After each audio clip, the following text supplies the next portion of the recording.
Santa Casa e você. Apoio. Hospital de Olhos Crotone. Referência em oftalmologia.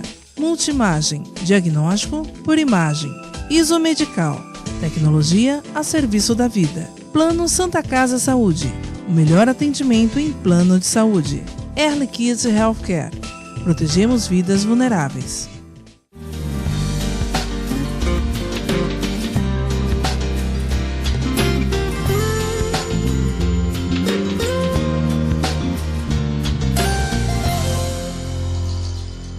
Olá, telespectador, olá, telespectadora, está no ar Santa Casa e você. No programa de hoje nós vamos tratar de um assunto muito importante, que é a doação de órgãos. Um ato de amor e que pode salvar muitas vidas. É claro que num momento de dor as famílias estão fragilizadas, mas nós precisamos informar a você, telespectador, a todos que estão nos assistindo, da importância, mais uma vez eu friso, de se doar os órgãos. Para tirar todas as dúvidas a respeito dessa e de outras questões relativas a essa campanha que o Brasil inteiro, acredito que deva fazer, a exemplo do que faz da doação de sangue, eu recebo aqui a enfermeira da Santa Casa de Santos, Renata Regina Cruz Joaquim. Olá, Renata, obrigado pela presença. Tudo bem? Bom dia, obrigado. Tudo bem. Renata, explica um pouquinho como é que funciona o trabalho de captação de órgãos da Santa Casa. Então vamos lá. O serviço de captação de órgãos ele existe na Santa Casa desde o ano 2000. Só que antigamente era um trabalho voluntariado.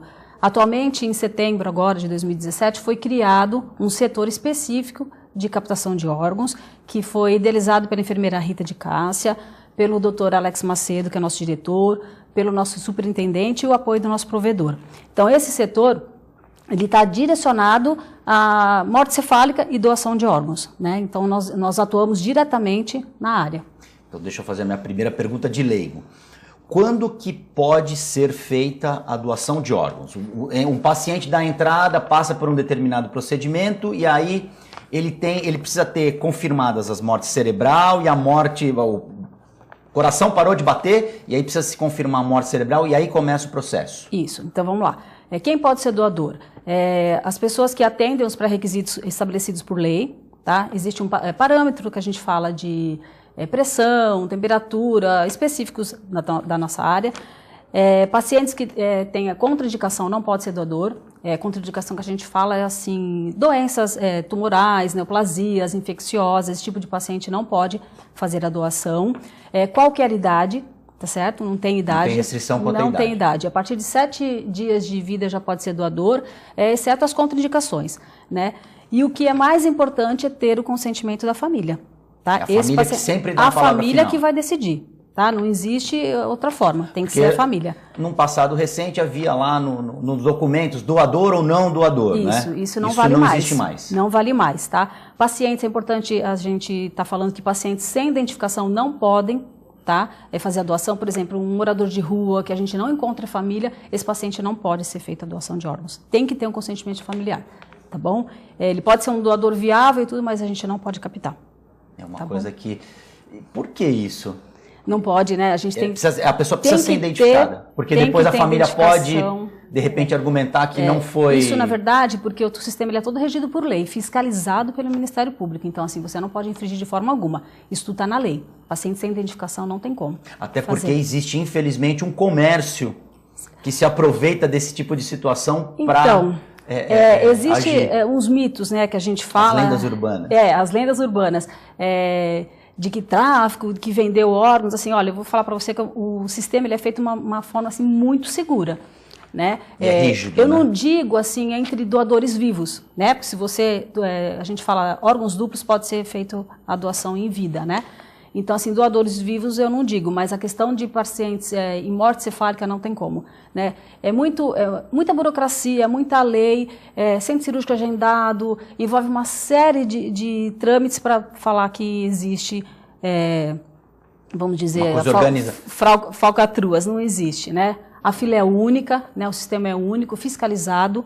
Então, assim, não é uma forma muito segura de se fazer. Você citou a doação de órgãos duplos em vida. Vamos explicar para o nosso Então, telespectador. Rim, pulmão e córnea, né? Desculpa, rim e pulmão pode ser doado em vida e parte do fígado. que ele depois se regenera. Isso mesmo. Tem uma diferença que a gente estava conversando aí antes de começar o programa, a questão da córnea. Eu, como leigo, achei que a córnea fosse a mais viável de se retirar. E você estava explicando que não. Então, que o órgão mais vamos lá que eu vou retirado... te explicar a diferença. Por favor. Né? Existem 2 tipos de doadores. O doador em morte cefálica e o doador que a gente fala coração parado, que são os pacientes que entram, têm parada cardiorrespiratória. O doador de parada cardiorrespiratória, ele só pode doar a córnea. Né? O paciente, por exemplo, está numa enfermaria, uma morte súbita, ele veio a óbito, as córneas a gente consegue retirar. Já para fazer a doação dos órgãos mesmos e tecidos, tem que estar em morte cefálica. Esse paciente tem que estar em morte cefálica. Como é feito esse processo de morte cefálica? O paciente ele é identificado, existem uns pré-requisitos, que ele tem que estar dentro desse pré-requisito para abrir-se o protocolo de morte cefálica. A família é comunicada dessa abertura, a família é chamada, é explicado para a família a gravidade daquele paciente, é iniciado o protocolo de morte cefálica. E esse protocolo ele é feito com a maior segurança. São feitos testes por médicos diferentes, teste complementar. Após o término desse protocolo, a família é chamada para comunicar o diagnóstico de morte cefálica para essa família. E essa família é entrevistada, né, por nós e a equipe da OPO, que é um órgão que a gente se dirige, para esclarecer, na verdade, a dúvida. A família tem que ter ciência de que o diagnóstico de morte cefálica é o diagnóstico de óbito, tá? Não existe dúvida. Morte cefálica é igual a óbito. E a família tá? tem que estar 100% informada e ciente de que aconteceu. Eles têm que ter essa ciência, porque se eles não tivessem essa ciência, não tem nem como a gente entrar na questão da doação de órgãos. A questão da doação de órgãos, ela é uma opção, né? A família tem o direito de saber que ela pode ser, que o ente querido dele pode ser um doador, né? A morte cefálica não. O processo de morte cefálica ele é notificação compulsória. Na verdade, assim, ele é obrigatório por lei. Tá? O paciente que tem pré-requisito para a morte cefálica, ele tem que ser aberto. É obrigatório. A gente comunica a família, mas o processo é feito. Tá? A doação não, ela é eletiva. Né? Uma opção da família, ser doador ou não. Né? Então, assim, que fique bem claro que é inerente. O processo de morte cefálica ele tem que ser feito independente do paciente ser doador ou não. O paciente ele tem o direito de ter o diagnóstico de morte cefálica, assim como qualquer outro diagnóstico. Tá? E é um dever nosso, né, do profissional da saúde, dar esse diagnóstico, fechar esse diagnóstico para o paciente. Se ele vai doar ou não é outra questão. Já é um outro degrau dessa escada. Exatamente. Que aí tem que... Isso é eletivo. E nessa questão, existe uma equipe multidisciplinar que conversa com a família para explicar sim. Que realmente o ente morreu, a família está fragilizada naquele momento, é óbvio. A gente tem todo o respeito, todo treinamento para que seja feita assim, uma entrevista, né, de uma forma não só de oferecer a opção de doação de órgãos, mas também para esclarecer para a família, né, para ele entender o que é a morte cefálica. Né? Nós, a princípio, nós estamos ali para ajudar eles a entenderem isso. Se vai acontecer ou não doação é um outro assunto. Né? No momento que o médico comunica para a família que esse paciente está em morte cefálica, entra nós, né, a equipe da Comissão de Captação de Órgãos da Santa Casa, no caso, e o pessoal da OPO, que é um órgão que a gente se dirige. Eles descem de São Paulo e, juntamente com nós, a gente entrevista esse familiar e esclarece. Para ele tem que ficar claro que o diagnóstico de morte cefálica é óbito. Isso é irreversível, tá? E não tem como voltar. Não vai haver nenhuma situação que possa trazer a pessoa de volta. Quando a gente chega a falar para o paciente que o parente dele está em morte cefálica, já foi feito todos os testes que você possa imaginar. 1, 2 vezes, o teste complementar, tem o exame de imagem, então assim, é muito seguro. Entendeu? Quando a gente comunica o diagnóstico de morte cefálica, é um diagnóstico fechado, é óbito. Né? A partir desse momento que é comunicado, é feita a entrevista e a família é oferecida à família a opção de doação de órgãos e ela opta por doar, é feito tudo por documento, tá? Um consentimento familiar, tudo é documentado, o paciente, a família, na verdade, ela fica com uma cópia desse documento para poder não ter dúvida nenhuma, tá? Se quiser desistir, a família tem o direito. Até o último momento eles podem desistir. Recuar da decisão e dizer não, não quero. Pode desistir, tá? A partir dessa, você falou dos órgãos que são mais utilizados na doação. A partir do momento que esse protocolo ele é finalizado, quanto tempo hábil existe para se retirar os órgãos e aí esses órgãos realmente terem uma utilidade? Porque tirando do paciente que já morreu, ele já tem que ter uma destinação certa, porque ele não pode ficar...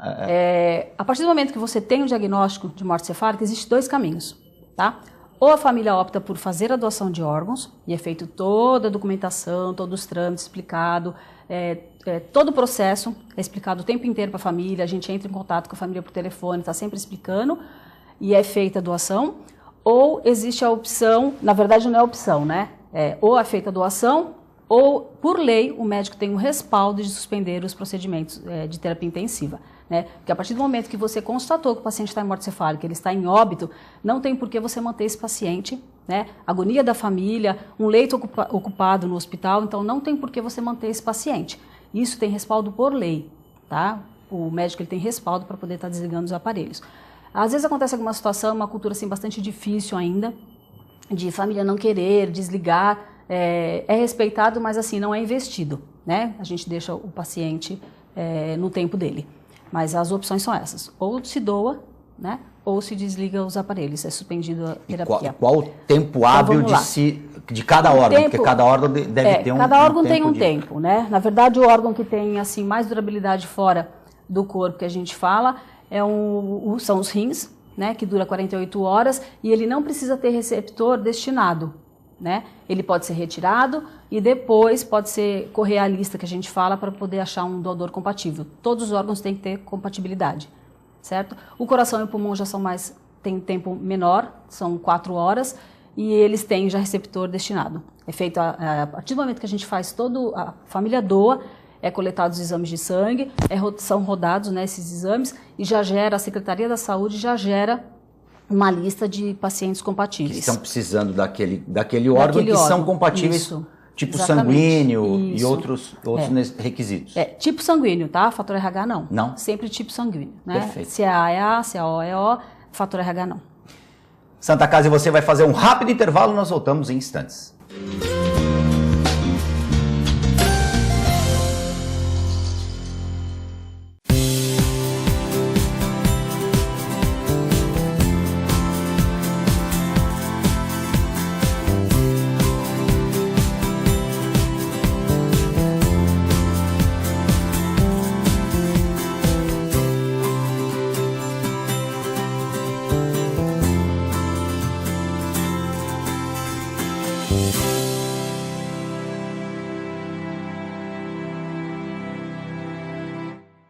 A Clínica Multiimagem é especializada em exames de radiologia e diagnóstico por imagem, investindo continuamente em tecnologia e trazendo constantes inovações para proporcionar à comunidade médica e seus pacientes diagnósticos ainda mais precisos. Sua nova e moderna estrutura, aliada à tecnologia de ponta, juntamente com o corpo clínico especializado, tornam a Clínica Multiimagem um dos centros de diagnósticos por imagem mais avançado do estado de São Paulo. Entre em contato pelo telefone 3202-1250.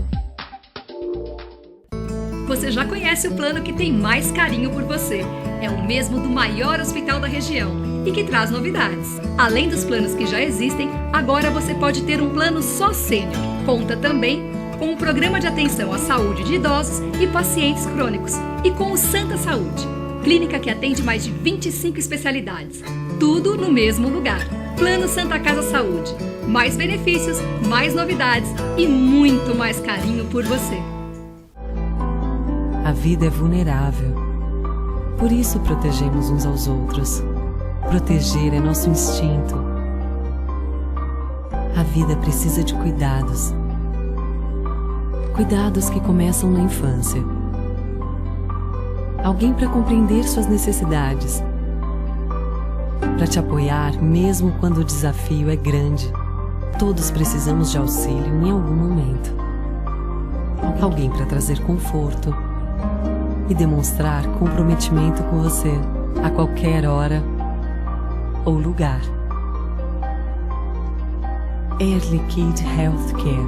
Protegemos vidas vulneráveis. Doar sangue é um ato de solidariedade, cidadania e amor. Faça parte dessa ideia. Seja você também um doador. Doe sangue. Dê um presente de vida a quem necessita. Apoio TV Com.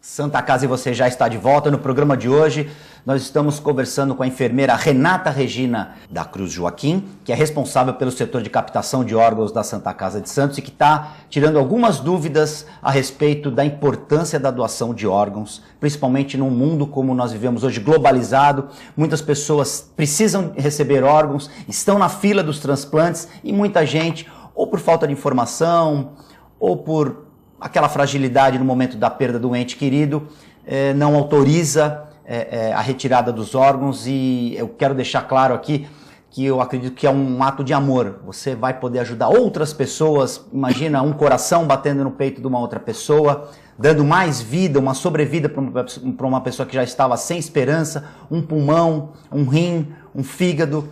Então, eu acredito que a gente aqui está tomando conta de alguma coisa. Então, se a gente tem um corpo são, se a gente zela pela nossa saúde, no momento que a gente vai para uma outra etapa da nossa existência, eu acho que é muito bonito a gente poder ajudar quem fica por aqui. Criança, idoso, a enfermeira Renata já falou que não há restrição de idade para doação, então o programa de hoje é especial para quem tem essas dúvidas. É importante você assistir essa segunda parte. Se você não assistiu, a gente tem a reprise no nosso site. Daqui a pouco a produção vai exibir aí na telinha como que você pode rever esse e outros programas. E eu continuo aqui com o papo com a Renata. Renata, existe algum site que as pessoas possam se cadastrar ou que façam essa reunião de doadores? Não existe site, não existe documento. Até houve uma época que se colocava, né, no registro de identidade. Isso não tem mais validade alguma. O que a gente sempre pede é para a família, para o seu familiar, quem tem vontade de ser um doador, conversar com seus familiares próximos. São eles que vão fazer a doação, né? Então não existe cadastro, não existe site, isso não existe. Agora eu vou te falar uma opinião verdadeira minha. Eu sou doador, já falei para minha esposa que caso aconteça alguma coisa, eu quero doar tudo. O que eu puder doar, eu gostaria de doar para ajudar. Existe esse conflito familiar, às vezes o paciente já manifestou o direito de doar e a família no momento nega? Existe, às vezes em algumas entrevistas que a gente está realizando, existe o conflito sim. Um familiar quer doar o órgão do filho, a mãe quer, o pai não, e a gente nessa situação, se não haver um consenso, a gente não faz a captação, né? A gente dá um tempo para a família pensar, para se decidir, porque a gente não quer gerar conflito nas famílias. A doação para a gente, ela acaba quando a gente entrega o corpo para a família, mas para a família não. Então, se a gente fizer uma retirada de órgãos nessa situação, isso vai gerar um conflito para eles o resto da vida.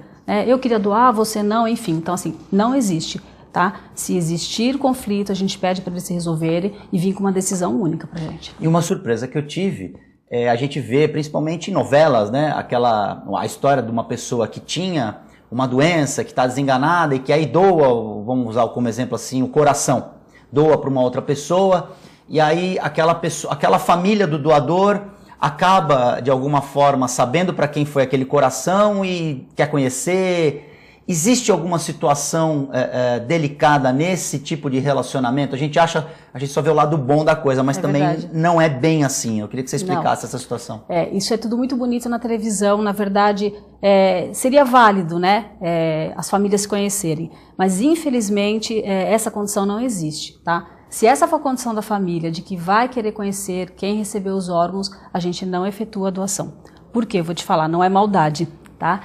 Na verdade, a gente já teve casos de família que quer ter vínculo afetivo, né, com os receptores e aquele receptor não conheceu, né, a sua família e acaba gerando assim um mal-estar para quem recebeu. E existe outra situação também de extorsão, né?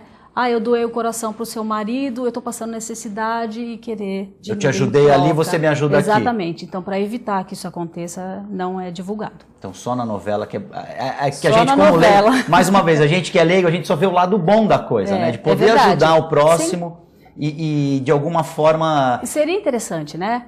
Se realmente fosse, a intenção fosse, eu ajudei alguém, eu quero conhecer... Mas infelizmente as pessoas, por algumas pessoas terem feito esse tipo criado esse tipo de situação, não é mais viável. Então é importante frisar que a doação ela é incondicional. A família não pode impor nenhuma condição para fazer a doação. Não. Se essa for a condição, aí o processo termina. E é uma coisa até complicada, porque se dá um tempo para a família pensar, mas por outro lado é uma corrida contra o relógio, né? Sim, porque tem tempo, né? Existe até, enquanto o paciente estiver num leito de UTI, existe toda a manutenção que você tem que prestar. Na verdade, fala assim, mas o paciente já não está morto. Tem família que pergunta, mas o paciente não está morto, por que vocês estão mantendo? Porque você tem que pensar em quem vai receber. Aqueles órgãos, ele tem que estar em condições viáveis para o receptor. Porque a partir do momento que os aparelhos são desligados, os aparelhos que mantêm artificialmente a vida, esses órgãos começam a entrar em degeneração, que é uma coisa natural. Na verdade, a doação ela é feita com o coração batendo, tá? Após a retirada, que é clampeado. Talvez isso é que cause um pouco de... Exatamente. Por isso que a gente tem que deixar muito claro, esse é o nosso papel, que morte cefálica, porque a pessoa, o familiar vê lá, coração batendo, tá quentinho, tá vivo. Não está, gente. A partir do momento que não tem fluxo cerebral, o paciente não é irreversível, ele não volta, ele só está vivo, é como se fosse uma bateria de um celular. Você não carrega o celular? Enquanto ele está, você tira ele da tomada, ele vai funcionar. Vai chegar uma hora que está viciada a bateria, não tá? Se você não tiver o fio lá para conectar, ele não vai, é a mesma coisa, ele não vai carregar, é a mesma coisa. Né? O paciente, se ele não tiver o cérebro funcionando, não tem como ele viver sem os aparelhos. Então, a partir do momento que você desligou os aparelhos, acabou. E o paciente não vai poder viver ali, né, eternamente com os aparelhos ligados. E deve ser um momento... Isso é difícil, a gente fazer entender, né, que morte cefálica para eles é morte. Então, assim, que fique muito claro, gente, morte cefálica é morte, é irreversível. Nós estamos chegando no finalzinho do programa, passou muito rápido, mas eu queria que você deixasse uma última mensagem aí, Renata. Interessados em doar, mais informações, qualquer dúvida... O que as pessoas podem fazer lá na Santa Casa? Então, assim, vamos lá. Vamos deixar claro também que quem pode fazer a doação são os parentes diretos, tá? Primeiro e segundo quem pode autorizar, né? Exatamente. Quem consente, porque existe um termo que vai ser assinado com testemunho e tudo. Então, assim, quem que vai fazer essa doação? Pai, mãe, irmãos, avós, filhos e cônjuges e companheiros, desde que comprovada a relação. Uma conta de luz, alguma coisa, esses são os familiares que vão poder fazer a doação. Tá? A mensagem que a gente sempre deixa é assim, quem for doador, né, que fique claro que é eletiva a doação de órgãos, né, e que quem for doador, a gente sabe que é um assunto assim complicado de se tratar, né, as pessoas falam, como que você vai falar, quando eu morrer eu quero doar os órgãos, mas infelizmente essa é a única forma de acontecer, então a gente sempre pede para as pessoas estarem conversando com seus familiares em casa, e seja sim ou não, mas falar. Né, para a família, seja claro, né? Falar para a família, deixar claro para a família o que ela quer que aconteça depois do óbito dela, para evitar até o conflito entre os familiares, né? E a gente sempre pede também para a gente se colocar no lugar do outro, né? Amanhã a gente pode estar lá na fila esperando, né?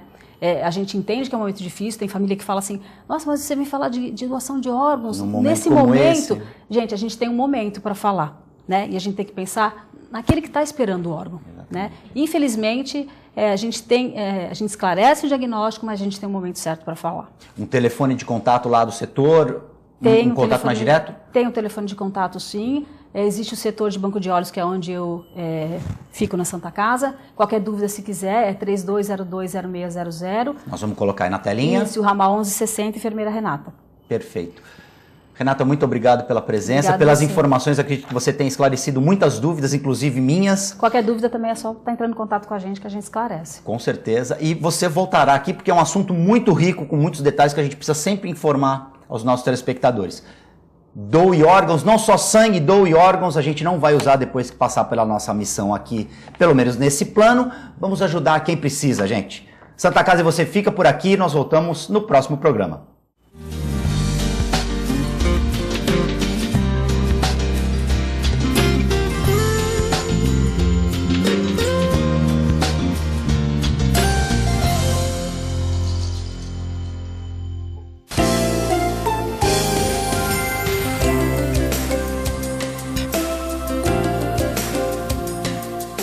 Santa Casa e você.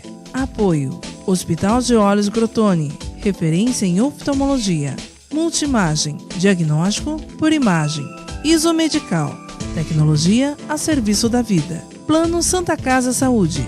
O melhor atendimento em plano de saúde. Early Kids Healthcare. Protegemos vidas vulneráveis.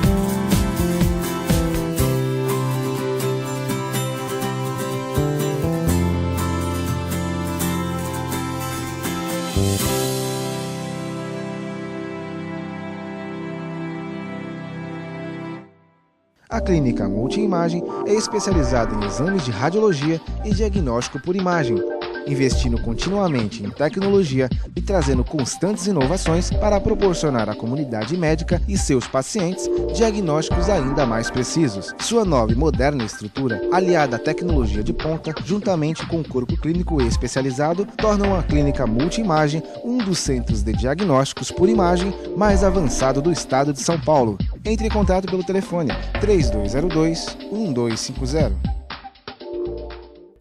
Você já conhece o plano que tem mais carinho por você. É o mesmo do maior hospital da região e que traz novidades. Além dos planos que já existem, agora você pode ter um plano só sênior. Conta também com o Programa de Atenção à Saúde de Idosos e Pacientes Crônicos e com o Santa Saúde, clínica que atende mais de 25 especialidades. Tudo no mesmo lugar. Plano Santa Casa Saúde. Mais benefícios, mais novidades e muito mais carinho por você. A vida é vulnerável. Por isso protegemos uns aos outros. Proteger é nosso instinto. A vida precisa de cuidados. Cuidados que começam na infância. Alguém para compreender suas necessidades. Para te apoiar mesmo quando o desafio é grande. Todos precisamos de auxílio em algum momento. Alguém para trazer conforto e demonstrar comprometimento com você a qualquer hora ou lugar. Air Liquide Healthcare. Protegemos vidas vulneráveis.